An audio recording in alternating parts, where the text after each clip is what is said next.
sound off for Chesterfield. Chesterfield is best for you. First cigarette with premium quality in both regular and king size. Chesterfield brings you Dragnet.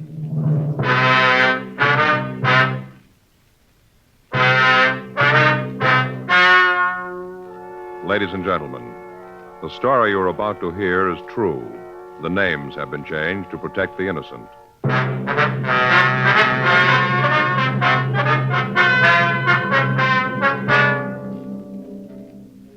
You're a detective sergeant.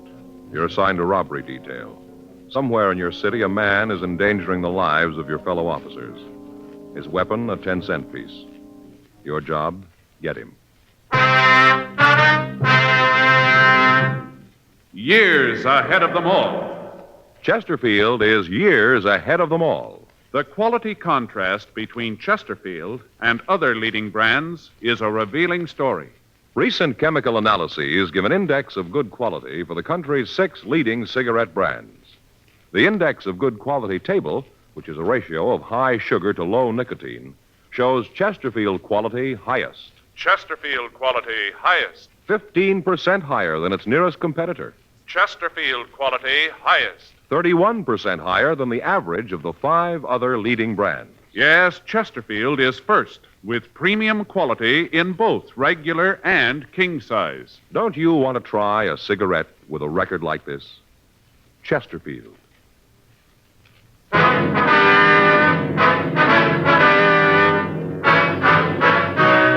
Dragnet, the documented drama of an actual crime. For the next 30 minutes, in cooperation with the Los Angeles Police Department, you will travel step by step on the side of the law through an actual case transcribed from official police files. From beginning to end, from crime to punishment, Dragnet is the story of your police force in action.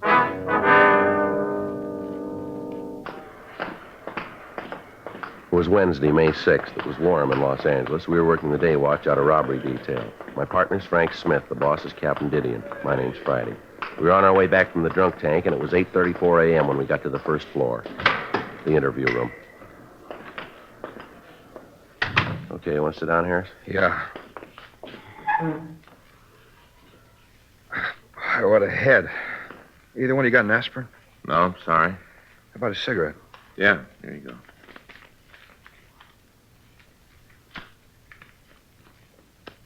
Here, I'll get that for you. Yeah, thanks. Thanks. Boy, what a head. I feel like I'm going to fall off and roll around on the floor. Yeah? Last time I got this tank was in the South Pacific. Natives brewed up some stuff. Tasted like torpedo juice. Took me 3 days to get over that. Hey, what am I in here for? You don't remember? No, not good. A lot of fog. Seems like the last thing I remember is a lot of sirens, fire engines, cops, a lot of noise. After that, there's a big nothing. What'd I do? Well, he called the police department, told them an officer had been shot trying to stop a holdup. Then he called the fire department, told them the Times building was on fire. You're kidding. No, he's not. Well, I really got it this time, haven't I? Yes, sir, you got yourself a problem. Why'd you do it? Gee, I'm trying to think. Seems like the girl I was with made some remark about L.A. being a dull town. I told her she just didn't know the place. I think that's when I started calling. Hey, this in the morning papers? I don't think so. Why? I really got trouble if it is. You arrest the girl? No. Thanks for small favors. What? Either you married? Yeah, he is. Oh, he'll know what I mean. I don't think my wife would be crazy about who I was out with last night. No? Yeah. Wife thinks I was at a sales meeting. Hope she doesn't find out. Hey, where was I when you picked me up? Well, according to the arrest report, you were in a phone booth trying to have the National Guard called out. I gotta join something. This is the worst one I've ever pulled. Where do you live, Harris? Apartment over on 9th. Didn't they get that last night? No. All you tell the arresting officers was your name. I didn't give anybody any trouble, did I? I mean, I didn't start a fight, nothing like that, huh? No. You didn't cause any trouble until they got you down here. Down here. I didn't hit anybody, did I? Well, you tried, but you didn't make it. You guys are detectives, aren't you? That's right. How come they send you fellas down here? I caused that much trouble? How long you been in town, Harris? Since I got out of the service. Make it about 6 years. You said you were a salesman. Who do you work for? Coddington and Michaels. How long you been with them? Since I got out, went to work for him right after I was discharged. Ever been arrested before? No. Oh, a couple of traffic tickets, nothing serious. Hey, what's all this about anyway? Well, you guys act you're trying to prove something more than just a drunk rap. What's the pitch? Well, there's been some fellow around town who's been making calls like you made last night. He's been making a lot of them. They all been phony, but we got to send out equipment. Oh, you figure maybe it was me, huh? Looked like it might have been. We have to check it out. No, I guess I made the ones last night. You say I did, but that's it. Hey, you mind if I take another cigarette? Yeah, here. Help yourself. Thanks. Here's a match. Thanks. Thanks. No, I'm sorry. You guys got the wrong fellow. No. You can check me. You'll find out you got the wrong man. Uh-huh. How come this is so important? You must get a lot of phony calls. How come this is so big? A lot of reasons make it that way. Yeah? Don't see it myself. Lots of times I see fire engines go out in false alarms. Doesn't look like it does any harm. Do you remember how many units were with you last night? No. Must have been a lot of them. Well, 15 police cars answered the officer's need help call before they could get a code 4 out on it. There were 5 units of fire department equipment there. I suppose that equipment had been needed someplace else on a real call. Yeah. See what you mean. It's not just the equipment being out of service. Every time a unit rolls on a call, there's the chance that somebody's going to get hurt. That's what you built last night. Look, I said I was sorry. If there's anything more I can tell you. Any chance of me getting an aspirin around here? There's a doctor here. All he had to do was ask for it. We'll check on our way out. All right, come on, Harris. You can go back now. Yeah. Now, just a minute. What's the name of the friend you were out with last night? You gonna have to drag her into this? We got to check your story. I hate to have you do that. The story will stand. It isn't that. What is it, then? I told you I was married. Yeah. This gets in the papers. I'm gonna have a bigger headache. Is that right? Yeah, my wife won't understand about last night. Yeah, that's too bad, Harris. She just won't understand, that's all. Well, how's that? Well, she's president of the neighborhood temperance club.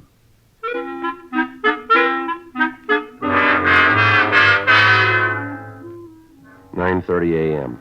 James Harris was returned to his cell to be held to answer charges of violation of Section 4127A Municipal Code.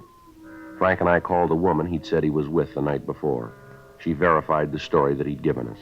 Further investigation of Harris proved that he couldn't possibly have been the suspect we were looking for. We drove back to the office to talk with Captain Didion. For the past 3 weeks, both the police and fire departments had been getting a number of false calls, apparently from the same person. The officers on the complaint board told us that they had gotten so that they almost recognized the voice of the caller. They told us that it sounded like a male voice, and the caller could be middle-aged. The person had no noticeable accent or speech peculiarities. They'd tried to hold the suspect on the phone when they were certain that it was the same caller, but they'd been unable to do so. Most of the calls the suspect put through were of the emergency type. As a result, we had to send men and equipment to the reported scene, even though we might think that the call was a false one. The calls averaged 6 a week during the period that the suspect had been operating. In cooperation with the members of the fire department, Frank and I were assigned to try to apprehend the person making the calls. The operation was simple. The individual would call the board, give an address that we couldn't check out, and then describe what had happened. The address given was usually a corner, so that it was impossible for us to make verifying phone calls. In each instance, as soon as the suspect would report the disturbance, he would hang up. The operation was simple and untraceable. 11:17 a.m. We finished talking with Captain Didion and left his office. All right, Skipper. Check you later. Boy, he's in a great mood this morning, isn't Well, he? do you blame him? The way this thing's going, we're no nearer to breaking it. Yeah. Joe, it figures the guy who's doing this is going to be around to watch all the excitement. That's got to be the reason he's making the call, so he can get his kicks. Well, Well, it figures he's got to be in the crowd someplace. so, Well, let's try to get a hold of the newspaper pictures. Try to check them. Find one person who's at the scene. Might work. well, it's someplace to start, isn't it? It's a hot shot. I get it.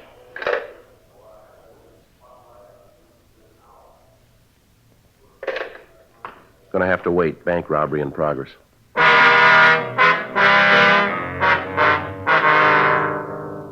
11:26 a.m.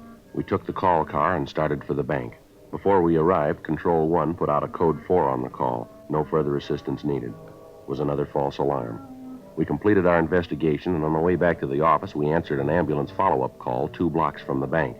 A squad car had been on the way to answer the robbery call at the bank. It had been traveling north on Spring Street. An ambulance had been making an emergency trip to Georgia Street Receiving Hospital. It had been traveling west on 7th Street. Both had been rolling code 3.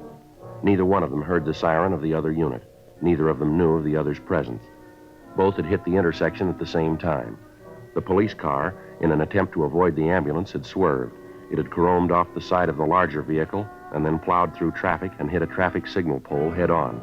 The car had hit the pole at the seam of the left front fender and the body. The police unit had been split wide open. The officer on the passenger side of the car had been thrown against the windshield. The other one had been thrown into the steering wheel and then out of the car onto the curb 10 feet from the wrecked unit. The ambulance, after being hit, had spun across the intersection on 2 wheels, hit the curbing, and tipped over. Only the fact that it had hit a streetlight pole had stopped it from going on through the pedestrian traffic on the sidewalk. It had come to rest laying on its side at the southeast corner of the intersection. The driver of the ambulance had been thrown clear of the truck. The patient in the rear and the attendant with him had been thrown about in the interior of the unit, and when we got there, they were lying in a mass of wreckage. The intersection was covered with gasoline and oil. A traffic officer was attempting to do what he could for the survivors. Let us through here. Police officers, please All let us right, through. sir, if you'll just step back there. I'm sorry. Keep back, please. Friday and Smith, central robbery. Oh, I'm sorry. Jake's in traffic. They alive? I don't know. Both unconscious. Pretty bad. I didn't want to move How them. about an ambulance? I put the call in right away. Did you call in about this oil on the streets here? No, I didn't yet. Well, you better get a call in, don't you think? Have them warn all approaching units. Street slippery. Have them approach with caution, huh? Right. Thank you. Sure is a mess, isn't it? Doesn't look like they got much of a chance, does it? How about that ambulance? A couple of officers there now. Guess they're looking after him. Let's check the driver. How about it, Joe? Well, that ambulance better get here quick. Yeah? He isn't going to last long. The ambulance arrived, and the injured men were removed to Georgia Street Receiving Hospital. The police garage sent out a wrecker, and the damaged vehicles were removed. The intersection was cleaned of the gasoline and oil, and inside of an hour and a half, the coroner was handling traffic as usual. The only indication of the wreck left on the scene was a broken hubcap lying in a puddle of dirty water in the gutter. 2 police officers had been seriously injured in the accident. Frank and I checked the immediate neighborhood for witnesses. We found a newspaper vendor who had a stand a block from the scene. He identified himself as George Kennedy. He told us what he knew of the wreck. I saw the whole thing. Yes, sir. If you tell us what you saw, please. Well, my stand is just up the street there. So you can see it on the corner. Uh-huh. Well, I was checking stock. A lot of new magazines came in this morning. I was going through them. You know, marking them up, going through them. Yes, sir. I was just standing there fixing up the new magazines when all of a sudden I heard these sirens. Sound like they're coming from all directions. I see. Then I saw that there ambulance coming down 7th Street. I stopped what I was doing to see where the ambulance was going, then I heard the crash. Terrible. Did you see the accident, Kennedy? Well, not at first, no. I saw it right after I heard the brakes. I didn't really see it at first, you know, just after I heard the brakes. And then I looked up and saw what was happening. I started to run down there. Mm-hmm. Saw the cars all smashed up. Right after that, I saw you guys come up, and then the other ambulance. And that's about all. Nothing more I can tell you, I guess. Anything I can do to help? Anything at all? No, sir. How about the officers in the car? Are they all right? I heard one of them was dead. Any truth in that? No, sir. Both of them are in pretty bad shape. Awful thing to happen. Biggest crash I ever saw. Just awful. Uh-huh. Well, thanks, Kennedy, for your help. No, it wasn't anything. Glad to do what I could. Anything else I can do, if you guys just let me know. All right, Kennedy. Thanks very much. Oh, not at all. Glad to do it. Sure, terrible thing. No need for it. Such a waste. Yes, sir. If they die, it'll almost seem like they was murdered, won't it? Yes, sir. From here, it looks that way.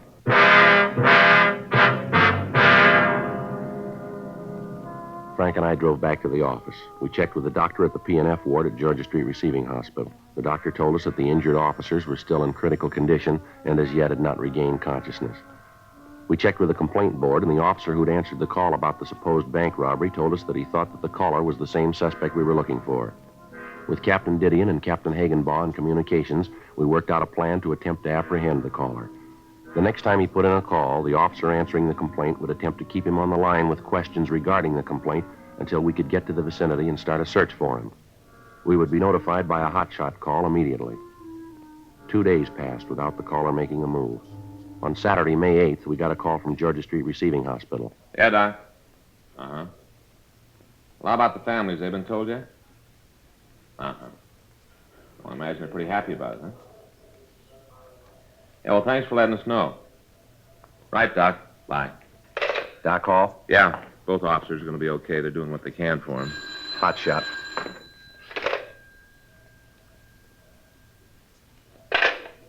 Now, maybe we can do something for him. Suspect's on the phone now.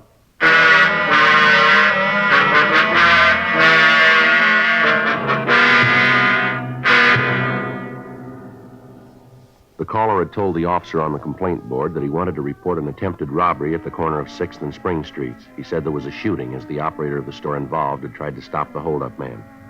The man on the phone had requested police assistance and the dispatching of an ambulance to the scene. The officer, so far, had managed to keep the caller on the phone while he let us know of the call. Another officer had called the store and verified that there was no holdup as reported. Frank and I left the office and proceeded to the area code 2. We felt that if the suspect heard the siren of a unit, it might alarm him and we'd lose him. We arrived at the corner 4 minutes after we'd gotten the hot shot. Frank took one side of the street and I took the other. We worked our way down 6th Street, spotting all of the stores with public telephones. It took us a little over 3 minutes to cover the street for 1 block east. We met back at the corner and started down Spring Street. As time went on, our chances of the suspect staying on the phone dwindled. 12 minutes had passed since the suspect had placed the call. I was covering the east side of Spring Street, and I was almost to the corner of 7th when I walked into a store to check the phone booth just inside the door. The voice was familiar. It was George Kennedy, the proprietor of the corner newsstand. Sure, I can see you. No, my name don't matter. All that counts is you get an ambulance here right away. You don't, this poor man's going to bleed to death. Well, certainly, he's right here, right in the same room. All right, come on out of there. Hey, what's this all about? Come on out of that phone booth. What right you got to tell me what to do? No, don't hang up that phone, Kennedy. You got no business breaking into my phone call. All right, you come out of that booth, will you, right now? Now, stand right there. Hello. Yeah, no, this is Friday. Yeah, we got him. Uh-huh. Yeah, well, as soon as I pick up Smith, we'll be right in. Hold it up, Kennedy! Stop that man! Hey, stop him! Hey, mister, what's the car? You all right, mister? Yeah, did you see where that old man went? No. Sorry, mister. He ran in the crowd over there. I wasn't watching him. I thought sure you were going to get hit by that car. Hey, Joe. What are you doing out in the middle of the street? Well, I had him. It's George Kennedy, the guy with the newsstand. You mean the guy we talked to the other day? That's right. Well, at least we know who we're after. That's a help. Yeah, maybe. We got to get him fast now. Yeah? He knows we're after him. We went back to our unit and got out a broadcast on George Kennedy. After that, we checked the immediate neighborhood, but we were unable to find the suspect. We checked at his newsstand, but the people in the surrounding stores were unable to give us the exact address where he lived. We arranged for a stakeout on the newsstand, and then we went back to the city hall and called the city clerk. We asked him to check the records for the license issued to Kennedy. The clerk's office told us they would check their files immediately and call us back. We ran the name George Kennedy through R&I, but he had no previous criminal record. We checked with Captain Didion while we waited for the call back from the city clerk's office. I get it. Robbery Friday. Yeah? Who? Oh, wait a minute. Wait a minute. Hello. Well, that's all we need. What is it? That was Kennedy. Says he knows we want him, and he said we better forget all about it, that we'll never get him. Yeah? Says we might as well give up.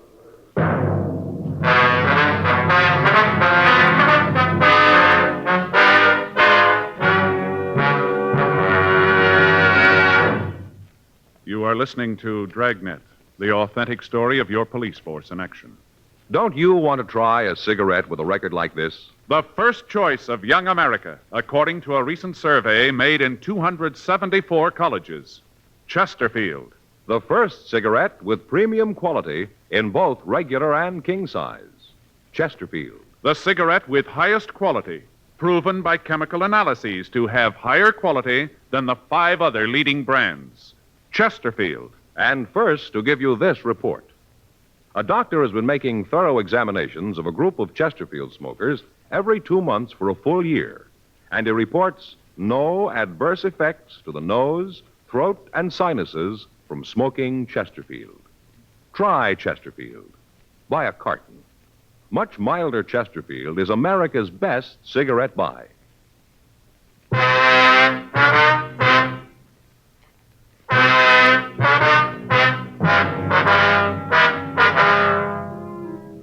A local broadcast was gotten out on Kennedy. The city clerk called back and gave us the home address listed on his application for a vendor's license. We checked out the address, a rooming house on 9th Street, and the landlady told us that Kennedy was not at home, that she hadn't seen him all day.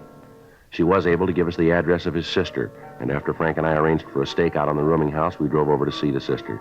She lived in a small frame house in the Hollywood area. I suppose I knew that it had to happen. I guess there wasn't any way to avoid it. Ma'am? About George. He's sick. I guess you know that. Yes, ma'am. Have you ever spent any time in an institution of any sort, would you know? No. There were times when I thought about it. We used to talk, try to figure out what was the best thing. Somehow we just couldn't bring ourselves to do it, to commit him. You say we, ma'am. Who do you mean? Oh, me and Harold. Harold's my brother. He's the baby of the family. And what the doctor said, I guess, in a way, Harold's the cause of the whole thing. Way back, I mean. Ma'am? Well, I can't deny it. We talked to doctors about George, psychologists. Yes, ma'am. He said that George had a compulsion complex. Came from when he was a little boy. That he resented the attention that the folks showed Harold. It's unfortunate. Harold was sickly when he was little, and he needed more attention. Guess George didn't understand. Mm-hmm. You any idea where he might be now, ma'am? No? You tried the place over on 9th? That's where he lives. Yes, Miss Carroll, we checked the place. Landlady said she hadn't seen your brother all day. Oh. Well, if he's not there, I don't know where he could be. No. I wouldn't have the slightest idea. Could you tell us if your brother had any close friends in the city? Anyone he might go to? None at all. I'm sorry I can't be of more help. Well, do you have a recent picture of your brother, ma'am? Well, yes, I think I can find one for you. Why do you want it? We needed to find him, Miss Carroll. Oh. Well, I have one that was taken this year at George's birthday party. I took it with one of those cameras that develop right away, Yes, ma'am. Wonder if you'd be kind enough to get it for us. Surely, I think it's in the desk. I'll get it for you. Thank you. Oh, excuse me a minute. Shirley. Hello? Oh, yes. What? They're here now. I don't know what to think. Yes. Yes, I know, but it's too late for that now. The important thing is to find him before he does something more. Yeah. Well, I'll call you back. I don't want to keep the officers waiting. All right, bye. That was Harold. He heard about George. Mm-hmm. It's possible your brother might go over to his place. No, that's the last place he'd go. Wonder if you could give us his address, please. Well, sure, I can give it to you. I know that George wouldn't go there, though. Why are you so sure, ma'am? I told you about the birthday party. Well, George and Harold were there, just a family sort of thing. At least it started out that way. The way it finished was awful. George and Harold got into a big fight. They were always arguing. Wonder if you'd get that picture for us now, Miss Carroll. Oh, yes, right away. It's here someplace.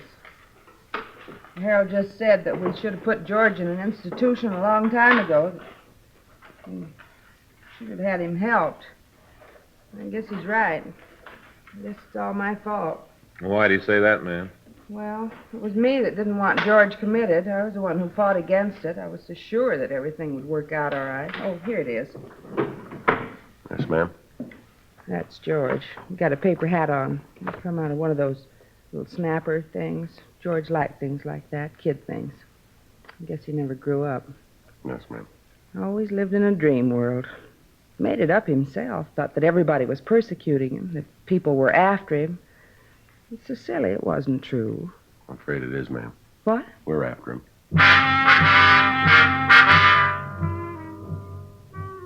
We got the address of George Kennedy's brother, and Frank and I drove over to talk to him. He told us that he didn't have the slightest idea where his brother might be. We called the office and arranged for a stakeout on homes of the sister and the brother in the event that Kennedy might try to contact them. 6:30 p.m., we met with Captain Didion and a psychiatrist from Georgia Street Receiving Hospital. Psychiatrist said that after hearing our report on Kennedy's actions, that he might have a strong compulsion complex.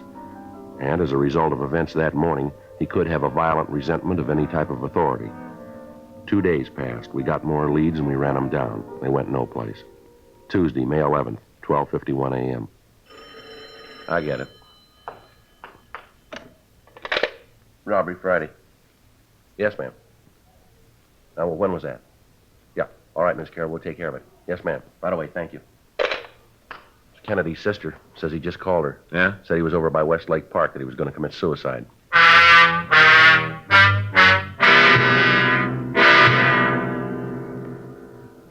(1:02 a.m.) We called the complaint board and told them what had happened. They contacted all available units and asked them to proceed to Westlake Park, Code 2. Frank and I drove to the area. By the time we got there, several units had responded to the call. As yet, none of them had seen Kennedy. From the bridge on Wilshire, 2 men had been watching the lake, and up to the time we got there, they'd seen no activity on the surface of the water. 1:30 a.m., Frank and I started to go through the park. A heavy fog had risen from the lake, and visibility was dropping fast.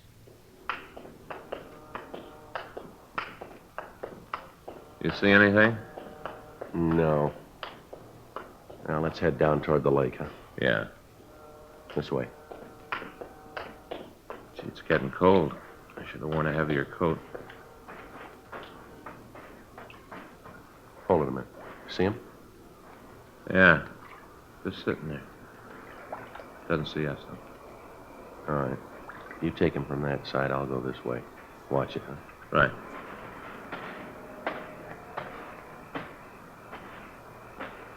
Who's there? Who is it? I know you're there. Who is it? I got a gun. Now you come any closer now, I'm going to shoot. I can see you, you know. I can see you. You get away from here. You get away right now or I'm going to shoot. All right, I warned you. Put that gun down, Kennedy. Yeah, I knew you were there. I knew it. You thought you could sneak up on me and get me and I wouldn't know it, huh? That's what you thought, ain't it? Huh? Ain't it? Nobody's trying to sneak up on you, Kennedy. Nobody's trying to hurt you. Yeah, that's what you say, but I know different. I know. Who are you? Come on, I know anyway, so you might as well tell me. Who are you? You know who I am, George. Joe Friday. I'm your friend. Now, you know that, don't you? Ain't anybody that's my friend. Ain't anybody. Nobody I can trust. Why should I trust you? Come on, tell me, why should I trust you? You're a cop, ain't you? Ain't you? You know that, George. We met before. You know I'm your friend, too, don't you? No, you ain't. You ain't my friend. You want to take me away and lock me up. It's not true, George. I just want to talk to you. Just sit and talk, that's all. You stay away from me. I'm not going to tell you again. I don't want you near me. Now, take it easy, George. No, you ain't going to get me. I'm going to get away from you. Away from all of you. All right, wait a minute. Yeah. I know all about you. I know you ain't going to get me. Hey, I can't swim. Somebody help me. Help. All right, Kennedy, take it easy.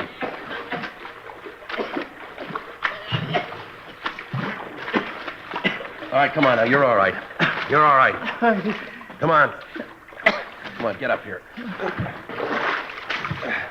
Now, you're all right now. Ain't anybody that understand. Ain't anybody. You okay, Joe? Yeah. I'll shake him. He's clean. I couldn't even get a gun. Couldn't even get a gun. Never could do anything right. Just nothing never went right. Wasn't anybody that understood. Nobody that knew what I wanted. Nobody cared about me. Nobody cared. You're wrong about that. Huh? We do.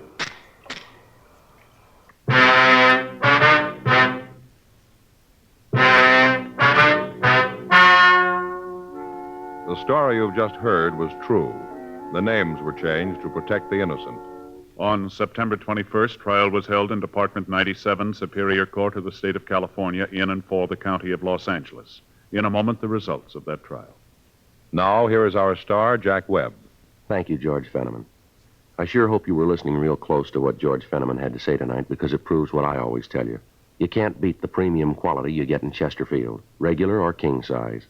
I'd like you to try Chesterfields. They're much milder, and they have a wonderful taste.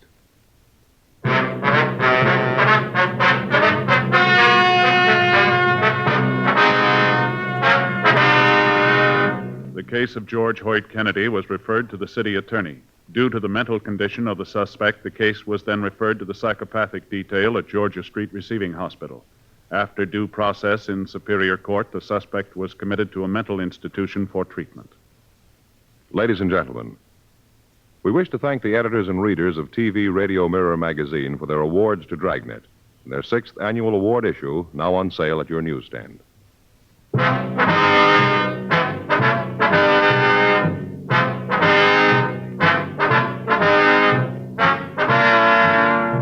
You have just heard Dragnet, a series of authentic cases from official files. Technical advice comes from the Office of Chief of Police W.H. Parker, Los Angeles Police Department. Technical advisors, Captain Jack Donahoe, Sergeant Marty Wynn, Sergeant Vance Brasher. Heard tonight were Ben Alexander, Herb Ellis, Ralph Moody. Script by John Robinson. Music by Walter Schumann. Hal Gibney speaking. For a million laughs, tune in Chesterfield's Martin and Lewis show Tuesday on this same NBC station and sound off for Chesterfield's. Either regular or king size, you'll find premium quality Chesterfield much milder. Chesterfield is best for you. Chesterfield has brought you Dragnet, transcribed from Los Angeles. Now, new Fatima has the tip for your lips. Fatima tips of perfect cork. King size for natural filtering. Fatima quality for a much better flavor and aroma. So remember, new Fatima has the tip for your lips. Fatima. See how smooth they are. Remember, Fatima is made by the makers of Chesterfield, Liggett and Myers, one of tobacco's most respected names.